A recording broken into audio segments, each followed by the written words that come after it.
Alright everyone, so today we're going to be interviewing David. David has a badass Celica, very bright color.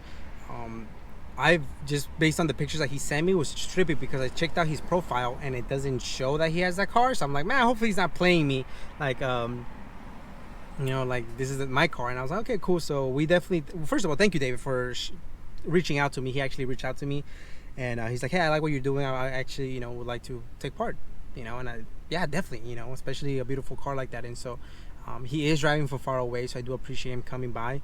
I'm driving like 45 minutes, but either way, like his 45 minutes or an hour, whatever he's driving, and an old school car, it definitely, you know how it is with the project, it definitely, it can feel like 3 hours, and if something breaks or whatever the case may be. But thank you so much for reaching out to me. And so I can't wait to meet you and to show the labor of love that you have for everybody.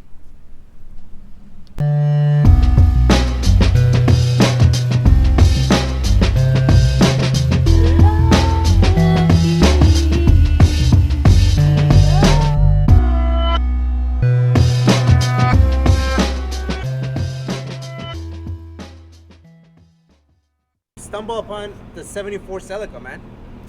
Just looking up on Craigslist, like forever and a day, like for years on end. Ever since I got out of high school, I've been looking for one.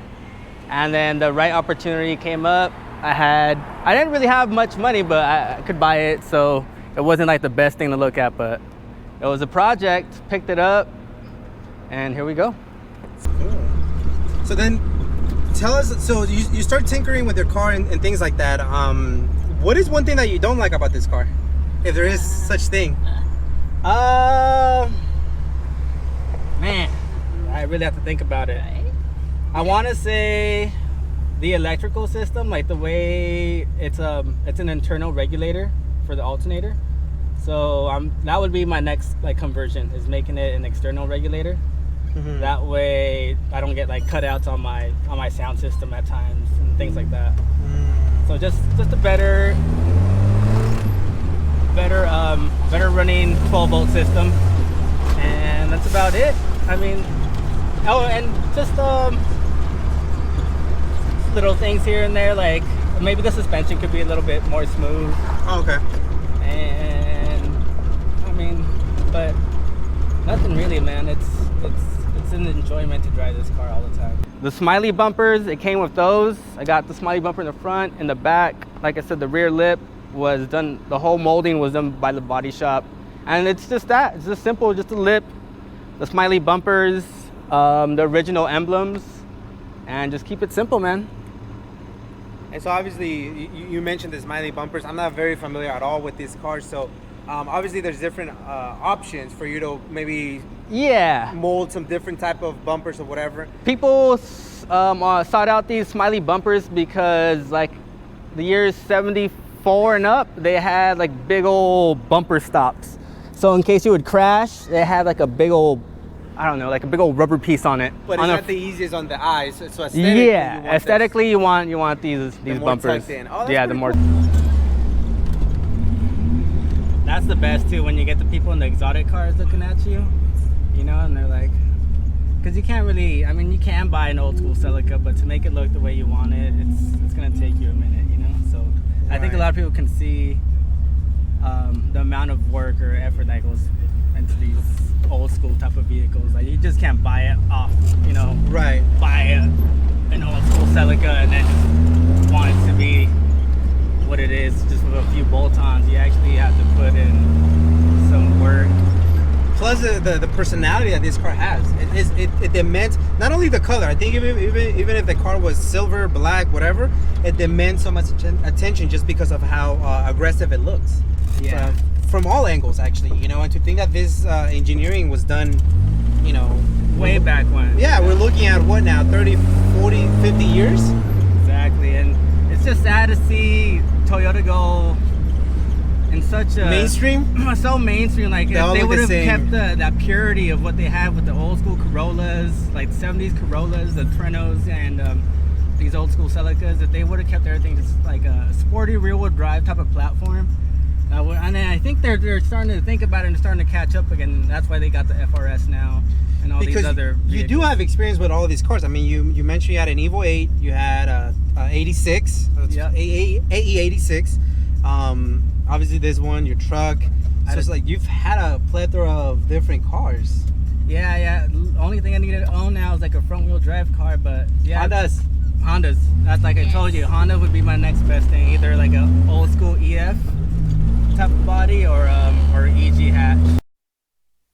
Alrighty. So David, as you can tell, has a majestic Celica. So what we're gonna do is we're gonna get some coffee because I'm asking so many questions, and so I'm sure they're like, dude, we're thirsty. So we're gonna get some coffee, and then as we wait for the coffee, we're gonna go do some rollers, and that freaking parking lot is full. Damn.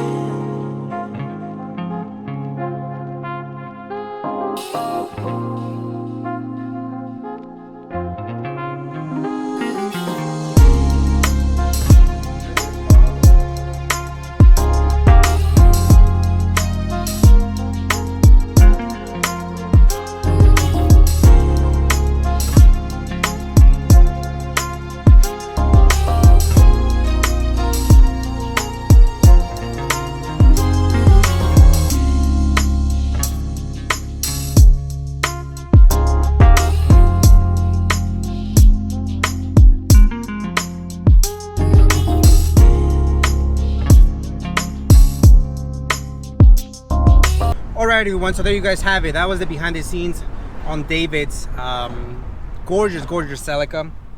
As you guys can tell, definitely he's putting in so much work, and building an old school car is super different than building a brand new car or even purchasing a brand new car. You know that a new car already comes with all these luxuries and things like that, and it's the old school way that that requires a lot more attention and seeking different things. And so thank you David, thank you Daisy for making the time for me to learn about the build and just different pieces, and there's a lot that I obviously don't know about that platform, and so the fact that David took his time to actually explain it to me, it means a lot. So yeah, great story, great car, and super amazing vibes that like I mentioned to all of you, like for us it's gonna be a 10-minute video, you know, you're gonna be able to see, but I just had some really cool chats with both of them before, during, and after. Actually, it's already 10:16, so we were at it. They got here about 7:30, so about 3 hours of just having you know, having a good time. It's not just about let me interview, video, I leave. Like, that's not what I'm here for, and I think they can definitely see that. They told me that they felt that through the videos and through meeting me, and so that's honestly what I appreciate the most, because that's honestly why I'm doing this. And if you have a cool ride the way that he has it and you're in the LA OC area, hit me up on Instagram, Automotive Anatomy. We'll make some time, you know, and I know some of you guys have, and it's been a wonderful opportunity to just be able to meet all of you, and so I do thank you guys. And so we'll catch you in the next one. As always, we go for the car and we stay for the, in this case, we stay for the people, both of them. Thank you guys so much for your time and attention.